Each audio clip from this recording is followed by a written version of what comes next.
হচ্ছে এই বছরের মাধ্যমিক পরীক্ষা, ফলে চূড়ান্ত প্রস্তুতি চলছে সেন্টারগুলিতে।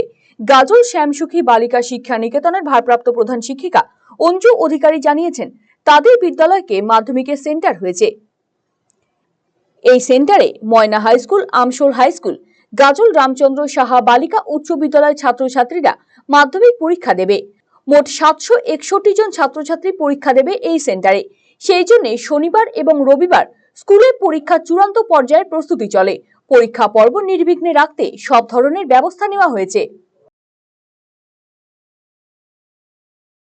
আমাদের স্কুলে আমরা একটু আগে মিটিং করলাম এবং এখন আমাদের সিট টেস্টিং চলবে। আমাদের সিট অ্যারেঞ্জমেন্ট হয়ে গেছে, এখন টিচাররা সিট ফেলবে।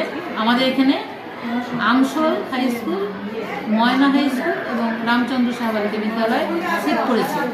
মোট ছাত্রী পরীক্ষা দেবে আমাদের স্কুলে 561 জন। তার মধ্যে ছেলে এবং মেয়ে